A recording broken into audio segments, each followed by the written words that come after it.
welcome to another Britain's Best B Roads. Have you had a good week? I've had a hell of a week. First thing happened, I was trying to jack the car up to take the wheels off, and the jack went right through the floor. Big hole in the floor now. Then I tried to replace the spark plugs, and one of the leads is broken, so I need to buy a whole new set of leads. And then, just when I thought things couldn't get worse, I dropped my fancy expensive camera and broke it, which is why I'm filming this with my mobile phone, so it'll probably be rubbish. And homeschooling, oh my goodness.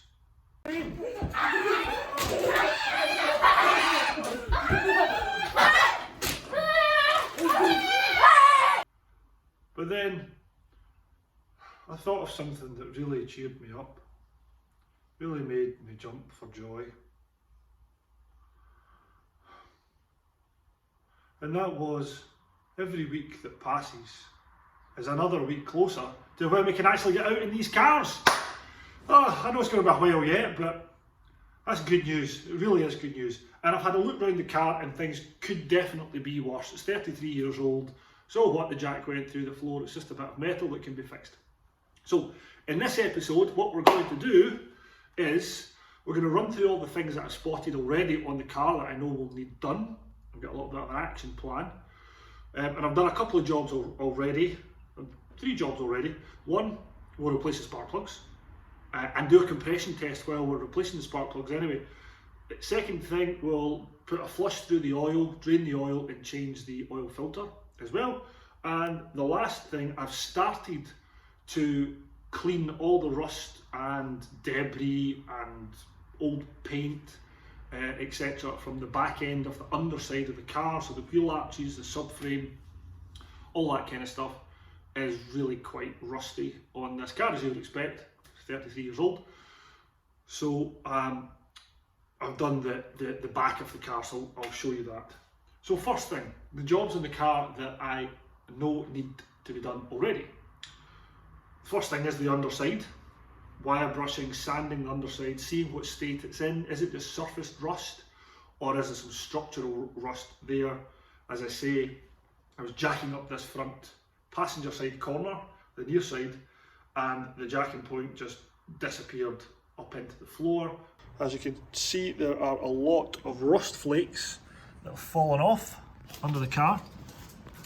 A lot of rust flakes. As I tried to jack the car up using the jack that comes with the car, can you see that's the seam that the jacking point should be on, and then it just disappears. It has, my finger out of the way, it has collapsed up into the car. It's just melted away basically. And worse, even worse, there is a pretty huge hole in the floor. That dark material there you can see is the carpet. So the carpet's going to have to come up, and this is all going to have to get welded. And I think actually the whole seam, front and back, is going to have to get welded, which is not the news that I was hoping for. It could be worse. The floor pan itself is actually okay, but that seam where the floor pan joins the corner of where the wheel well is completely rusted through. So it will need to be welded, and as part of that it meant taking off the side skirts, plastic side skirts, the body kit that comes on the car as standard. Obviously it has to be taken out the way to do the welding, otherwise it would melt. But in doing that, it's also let me see what condition the metal cells themselves were in. So that's been good. And then other things that will need done, normal service components, so the spark plugs, changes, oil change. I'll put a coolant flush through, and we will change the coolant. But while I'm doing that, I also want to change the timing belt as well. and I want to change the water pump at the same time as well. So I want to replace the fuel filter, we'll bleed all the transmission fluid through, and same with the belts, and we'll change the auxiliary belts while we're at it as well. The brakes, we'll bleed all the brakes. I don't know if we'll change the discs and the pads. I've had a look at the ones in the back, and there's a bit of life left in them, so I think I'll just run that through, and I'll maybe come back and do the brakes in a few months' time, once I've worn them through a bit more. The clutch feels fine, it's not slipping, but there's quite a lot of play in the pedal, so we'll bleed the system, because it could be the slave or master cylinder, or it could just be that the adjustment on the pedal itself needs fixed. So we'll have a look at that as well. What else have we got? The bodywork, so cosmetics. Both of these front wings are in a bit of a mess. The driver's side in particular, when I took the plastic body kit skirt off the bottom of that wing, it's not connected to anything, it's rusted right through. So that'll need to get welded as well. The rear lower valance at the back is in a bit of a mess, and actually when I was sanding and wire brushing everything at the back of the car, I did a little bit of that as well, and it just crumbled. So I think I can rebuild it. It's not structural, so I can just do it with filler. And then the tyres and alloys, you can see here, we've got the new tyres in, about 14-inch. I'm going to go with the Avons for a change. The tyres that are on this car are very old. This is the inside of the tyre, the wheel just taken off. So even though from the outside the tread looks okay, you can see on there's the wear indicators, they've got a bit of life left in them, and it's more uneven, that's a good sign. They are very old, these tyres. You can actually see all the cracking around the lettering, see all the crazing. Look at that down on this edge here, how badly crazed that rubber is. And then it actually says on it, you can see down here, upside down, but 1987, this car's 1988. This might have been one of the original tyres. Maybe this was a spare tyre for a while, and then it's been put on as a main tyre. I think that's one of the original tyres, 1987. And that's all we've got so far. Now obviously some of those jobs are a lot bigger than others. The timing belt change will be quite challenging for me to do, but we're going to give it a try. And the welding I'm not going to do, it's going to go away to get welded. That's beyond me, and it's too nice a car for me to start playing about and learning how to weld on this car. So that's all the jobs that need done. Let's now have a look at me changing the spark plugs. What I'm doing here is removing all the leads, the LT leads, and I'm going to do a compression test on each of the cylinders. Now I already know that there's no major problem with compression on this engine, because I'd be able to hear that just from the engine running, and the engine sounds like it's running fine. This is just for peace of mind, so that I know if any of the cylinders are slightly off, if there's any wear there. But as I was taking these out, you can see these leads look quite old and worn. I expect they might be original. And as I was taking the lead out from cylinder 2, I thought I broke it. You can see one that's not broken against one that clearly is broken. Not good, right? I thought, how am I going to get the spark plug out of the cylinder, because the rest of this will be in there. Well, actually, if I turn the light on, actually that's number 1, there's number 2. No, it's not. The rest of it's not in there. So that means that has broken in the past, and somebody, knowing that it's broken, has still just shoved it back down there. I mean, it works, it sounds like the engine's running okay, but that's just not good practice to do that. And also, as I'm looking at that spark plug, that looks like it's been in there for a long time. So I'm anticipating a bit of a fight getting these spark plugs out. Yeah, they all look like they've been in situ for a long time. Okay, wish me luck. Okay, before I take the spark plugs out, I like to hoover the space round about them, because you get bits of rust and dirt and things that tend to fall in there, and if you take the spark plug out, then all that dirt and rust just falls into the actual cylinder itself, which is not good. So what I do is a hoover. Unfortunately, I can't find a hoover attachment that is small enough to go through that space. So what I've done is group a bunch of straws together, sellotape them and jam them in, so that I can get some suction down into round about where the spark plugs are. And I think it works. A bit of suction there. I'll try it. There's a little bit of suction there, hopefully enough to just hoover up some of the debris. Old spark plug, new spark plug. Look at how rusty. Try to get a bit of light on it. Look at how rusty that spark plug is. And the gap itself and everything, and it's obviously serviceable, it's not terrible. There's no cracks or anything on it, so it's still working. But that's been in there a long time, hasn't it? And all of them are the same, so this will make a difference. Compression tester is screwed into cylinder 1, make sure it's at 0. It's just in finger tight, but good and tight. All the rest of the plugs are taken out, the spark plugs are in. So let's see how we go. Okay, it's that registered nearly at 12. I have no idea if that's right or not.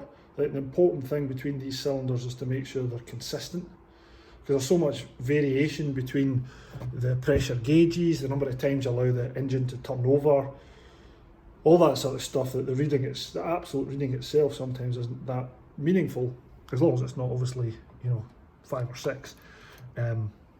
It's more about, are they consistent between all of the cylinders. So we'll go ahead and test the rest of them and see how they compare. Spark plugs out. Car felt like it was running fine before, but it will definitely feel the benefit of having some new spark plugs in. Compression in all 4 cylinders, good news. They were all between, let me think, about 10 3/4 and 11.5. So that variation between them is absolutely fine. Put that down to margin of error in my testing. You can see this is the lead here that's broken, and you can see the rest of them, they grip nice and firmly, and that one, you can hear that, it moves around. We'll need to replace them anyway. Oil change on the MR2. We'll get the car jacked up. Axle stand over there, couldn't get the axle stand under there, so just using the jack that came with the car, and then we've got the trolley jack under the engine jacking point. So procedure for this, I already loosened the bolt, the sump plug, and then tightened it back up just to make sure that it was going to come off without a fight before I put in the engine flush. And for that I'm using Miller's Oil's engine flush. Let the car run for 5 minutes just to get a bit of temperature on the oil before I put the flush in, because it's -2 degrees centigrade here.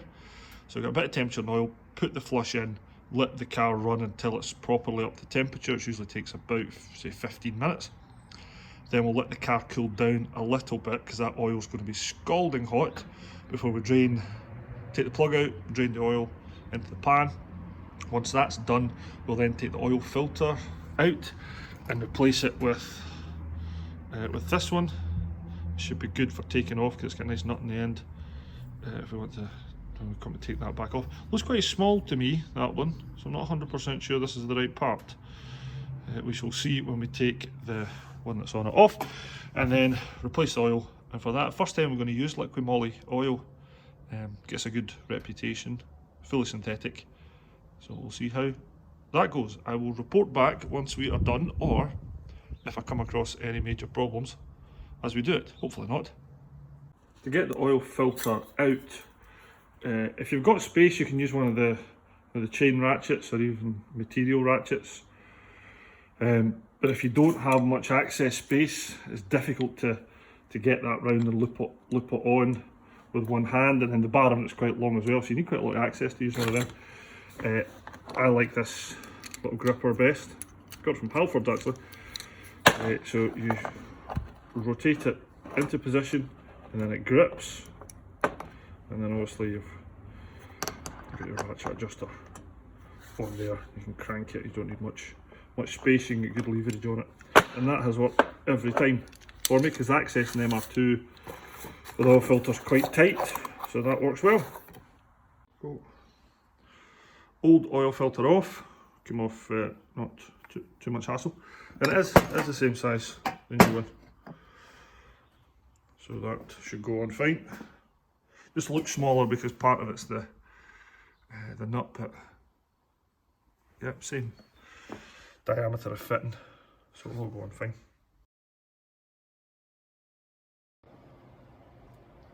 We've got the wheel off. This is the rear passenger side, so rear near side. And I already gave it a spray with rust remover, which turns some of the rust a kind of grey blue colour. You can see everything back here is pretty rusted, and the task today is to remove as much of this as we can and see how much of it is just surface rust and dirt, and how much of it, if any, is more structural, not more worrying. Now, I might also bleed the brakes while I'm in here, but that's the bleed nipple for the brakes, which doesn't look like it's got any shoulders on it at all. That is going to be fairly horrific to remove without knackering the caliper, but we'll see how we go. This is going to take a long time to do. Obviously, you've got the whole subframe under there to brush off. This is what I'm using to get the rust off. Seems to be working really well. When it dries in, the rust goes a kind of bluey grey colour, and you can scrub it back off. That's this corner done.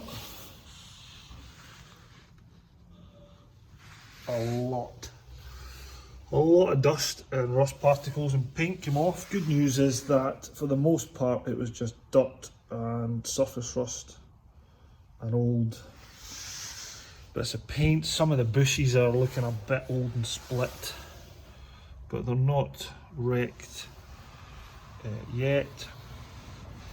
Giving the disc a bit of a clean. We'll see if we can get a bit more wear out of that before we have to replace it. So everything is all nicely coated with ACF 50 now, and that's this side done. So no big areas of structural rust at all, which is good news on this side.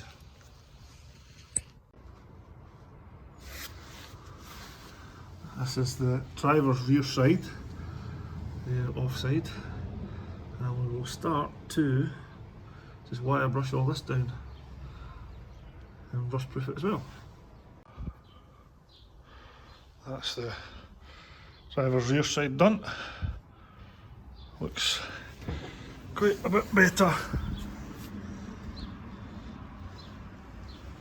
than it did before.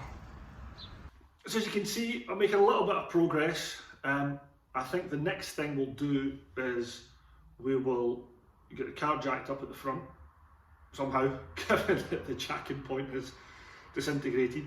I'll need to find somewhere else that is still structurally strong to jack the car up, but we'll get the car up at the front, and then we'll clean all the front end of the car and see if there's anything there that is going to need some work.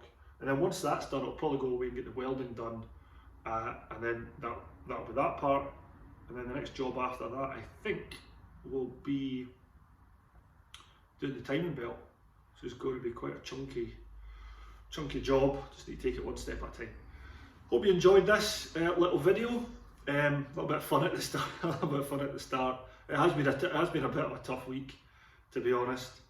But we're getting there, and it's actually fun to have a little bit of a project. It's not a big project, but there's enough work on this to keep me busy, certainly for the next few weeks.